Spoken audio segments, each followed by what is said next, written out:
আমাদের দাবির প্রথম দাবিতে দফাতে আমরা যেটা উল্লেখ করেছি মোস্তফা সরোয়ার ফারুকী স্বরাষ্ট্র এবং আইন উপদেষ্টা পরিষদ, আমরা ফারুকের পদত্যাগ চেয়েছি এবং শ্রদ্ধেয় আমাদের সবার প্রিয় এবং সম্মানিত ডক্টর আসিফ নজরুল স্যার আছেন আইন উপদেষ্টা হিসেবে।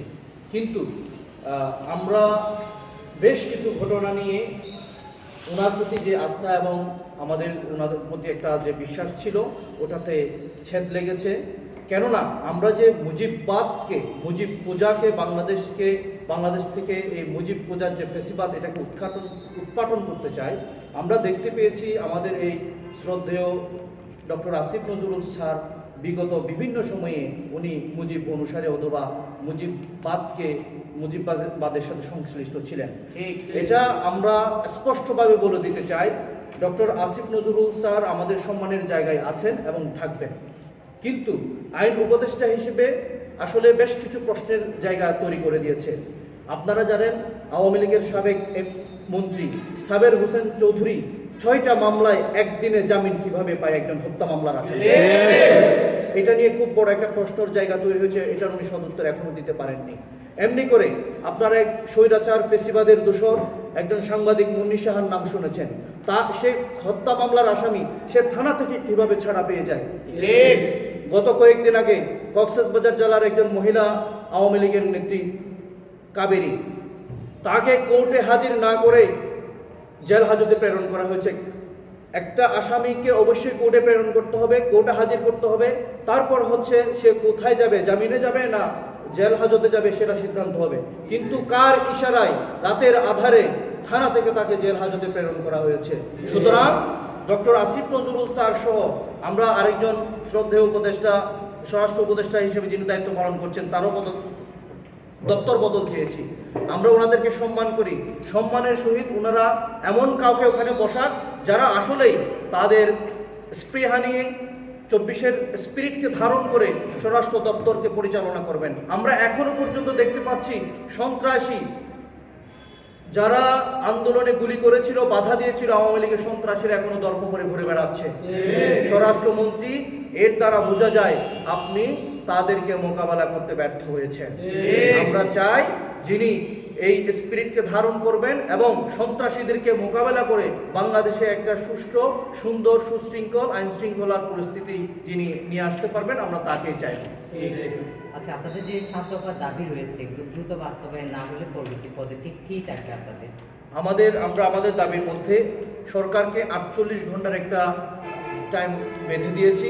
এই 48 ঘন্টার মধ্যে যদি সরকার আমাদের দাবির প্রতি কর্ণপাত না করে অথবা দাবিগুলো আদায় না করেন তাহলে আমরা রাজপথে নামার ঘোষণা দিচ্ছি। 7 দফা দাবি বলতে কি আপনারা রামুতেই করতেছেন না কেন্দ্রীয় কর্মসূচি? আচ্ছা, আমরা এমন একটা বাংলাদেশ তৈরির স্বপ্ন দেখেছিলাম 24-এর অভ্যুত্থানের মাধ্যমে।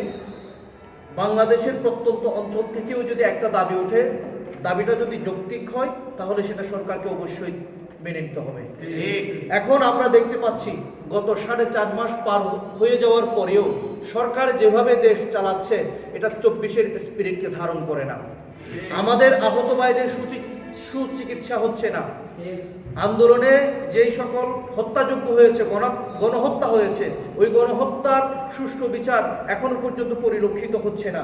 আইন শৃঙ্খলা রক্ষা অথবা বাংলাদেশের আইন শৃঙ্খলা পরিস্থিতি সন্তোষজনক না। সব কিছু বিবেচনা করে আমরা এটা আজকে এখানে বসতে অথবা বলতে বাধ্য হচ্ছি। আমরা কিন্তু এই সরকারকে সাপোর্ট করি, আমরা এই সরকার টিকে থাকুক, এই সরকার সুন্দরভাবে কাজ করুক, আমরা সরকারের সহযোগী। আমরা সরকারের যৌক্তিক সমালোচনা করতে বাধ্য হচ্ছি, কেননা সরকারের কিছু কার্যক্রম প্রশ্নের তৈরি করে দিয়েছে। আমরা রামু উপজেলা থেকে জানান দিচ্ছি, আপনারা যদি সঠিক পথে স্পিরিটকে ধারণ করে স্বাস্থ্যকর অল টাইম ফ্যামিলি কেক, সব সময় অল টাইম হেলদি লাইফ। ভুয়া মিথ্যা ভিত্তিহীন অভিযোগের ভিত্তিতে এবং গায়েবী মামলায় বাংলাদেশের বিরোধী দলীয় রাজনীতিবিদদেরকে বিভিন্ন সময় বিভিন্নভাবে হয়রানি করা হয়েছে এবং আলেম সমাজকে ডান্ডা বেড়ি পড়িয়ে আদালতে উপস্থাপন করা হয়েছিল।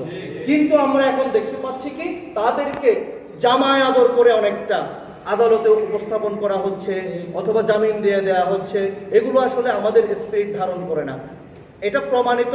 সচিবালয়ে আগুন সহ বিভিন্ন বিষয় নিয়ে আমরা সকলেই অবগত এবং এটা স্পষ্ট, দিবালোকের মতো স্পষ্ট যে এই সরকারে এখনো পর্যন্ত ফেসিবাদের দোসররা বসে আছে এবং আমাদের উপদেষ্টাদের মধ্য থেকেও আমাদের স্পিরিটকে ধারণ করে না বলে এই ধরনের কাজগুলো হচ্ছে। হত্যাকাণ্ডে যারা সরাসরি জড়িত ছিল তারা জামিনে বের হয়ে যাচ্ছে। আর কোনো প্রশ্ন আছে? এই যে 2012 সালে রামু ট্রাস্টের যে বিষয়টি আপনারা এখন উল্লেখ করেছেন, আমরা বিগত দিনগুলোতে শুনে এসেছি সাক্ষীর অভাবে এই বিচার কার্যক্রম স্থগিত হয়েছে। আপনারা কি মনে করছেন বিষয়টা নিয়ে? ধন্যবাদ। আপনারা জানেন 2012 সালে যে রামু উপজেলাতে রামুতে বৌদ্ধ মন্দির হামলা হয়েছিল, এই বৌদ্ধ মন্দির হামলাকে ব্যবহার করে বিরোধী রাজনৈতিক দলের যারা ছিলেন তাদেরকে হয়রানি করা হয়েছিল এবং রামুর স্থানীয় আলেম ওলামা সহ যারা ছিল তাদেরকে হয়রানি করা হয়েছিল। এই ঘটনার সুষ্ঠু তদন্ত তৎকালীন সরকার করে নাই এবং বিচার বিভাগীয় যে তদন্ত হয়েছিল এই তদন্ত রিপোর্ট প্রকাশ করা নাই। সুতরাং আমরা এই সরকারের কাছে উদাত্ত আহ্বান করছি, এই ঘটনার সুষ্ঠু পূর্ণ তদন্ত হোক, তদন্ত করে আসল যে অপরাধীরা আছেন তাদেরকে বিচারের মুখোমুখি করা হোক এবং এর দ্বারা বাংলাদেশে ইনশাল্লাহ আর কোনো যাতে সাম্প্রদায়িক সহিংসতা না হয় সে ধরনের একটা নজির স্থাপিত হোক। ঠিক রামুর হাটবাজারগুলোতে বার্মিজ প্রকাশ্যে বেচা কেনা হচ্ছে, এই বিষয়ে আপনাদের পক্ষ থেকে আপনারা কি বলতে চান? ধন্যবাদ। আপনারা সাংবাদিক সহ আমাদের রামু উপজেলা সহ কক্সবাজারে যারা আছেন অধিবাসীরা, জনগণ সবাই অবগত আছেন। মিয়ানমার তথা থাইল্যান্ড তথা ভারতের যেভাবেই বলুন সীমান্তকে ব্যবহার করে অবৈধ চোরাচালান হচ্ছে। শুধু গরু না, গরুর সাথে আপনার মাদক, অস্ত্র সহ আরো বিভিন্ন পণ্য চোরাচালান হচ্ছে। আমরা আর এসব হচ্ছে প্রশাসনের নাগের ডগায়। প্রশাসন জানে, প্রশাসনের সহযোগিতায় হচ্ছে। আমরা স্পষ্টভাবে বলছি, সীমান্তে বিজিবি থেকে শুরু করে পুলিশ প্রশাসন থেকে শুরু করে উপজেলা প্রশাসন, জেলা প্রশাসন প্রত্যেকেই এইসব বিষয়ে অবগত আছেন। কিন্তু কেন এসবের বিরুদ্ধে অবস্থান অথবা এসব বন্ধ হচ্ছে না, এটা প্রশাসনকে জবাবদিহি করতে হবে। আমরা আমাদের 7 দফা দাবিতে এই দাবিটাও এনেছি। সীমান্তে গরু ও মাদক সহ সকল ধরনের চোরা কারবার বন্ধ এবং সীমান্তে নিরাপত্তা জোরদার করা। আপনারা জানেন মিয়ানমারে একটা অঙ্গরাজ্য আরাকান আর্মি দখলে নিয়েছে। এই সরকার কি এখনো পর্যন্ত সীমান্তে যথেষ্ট পরিমাণের নিরাপত্তা ব্যবস্থা জোরদার করেছে? আমাদের চোখে পড়ে নাই। যদি নিরাপত্তা ব্যবস্থা জোরদার থাকতো তাহলে সীমান্তে গরু চোরাচালান সহ এই মাদক কারবারগুলো চলতো না। সুতরাং সরকারকে আমরা অবহিত করছি, আপনারা অতি দ্রুত সীমান্তে নিরাপত্তা জোরদার করুন এবং মাদক সহ গরু চোরাচালান বন্ধ করুন। ঠিক। কোনো প্রশ্ন আছে? স্বরাষ্ট্র ও আইন উপদেষ্টার দপ্তর বদল, যারা ব্যর্থ তাদের সরিয়ে ছাত্রদের পরামর্শে নতুন উপদেষ্টা নিয়োগ করে বিপ্লবীদের দিয়ে সরকার পুনর্গঠন। 2 নম্বর দাবি, জুলাই অভ্যুত্থানে গণহত্যাকারী সন্ত্রাসী সংগঠন হিসেবে আওয়ামী লীগ সহ সকল অঙ্গ সংগঠনকে নিষিদ্ধ করা এবং অপরাধীদের দ্রুত বিচারের মুখোমুখি করা।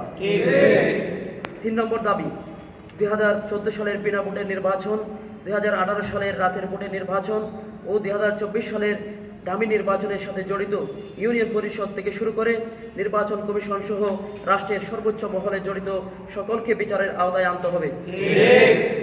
4 নম্বর দাবি, জাতীয় নির্বাচনের আগে স্থানীয় সরকার আইন সংস্কার করে দ্রুত, অবাধ, সুষ্ঠু ও নিরপেক্ষ স্থানীয় নির্বাচন অনুষ্ঠানের মাধ্যমে দেশের ইতিহাসে সুষ্ঠু নির্বাচনের নজির স্থাপন করতে হবে।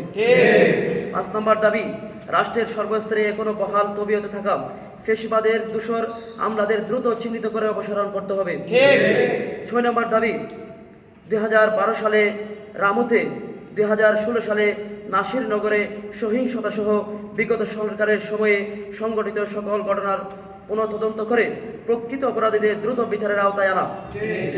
7 নম্বর দাবি, সীমান্তে গরু ও মাদক সহ সকল ধরনের চোরা কারবার বন্ধ ও সীমান্তে নিরাপত্তা ব্যবস্থা জোরদার করা। সরকারের প্রতি আমাদের জোর দাবি, আগামী 48 ঘন্টার মধ্যে দাবি মেনে যথাযথ ব্যবস্থা গ্রহণ করতে হবে। অন্যথায় সর্বস্তরে ছাত্র জনতা রাজপথে কঠোর কর্মসূচি দিতে বাধ্য হবে। ইনকিলাব জিন্দাবাদ, বৈষম্য বিরোধী ছাত্র আন্দোলন, রামু উপজেলা, কক্সবাজার।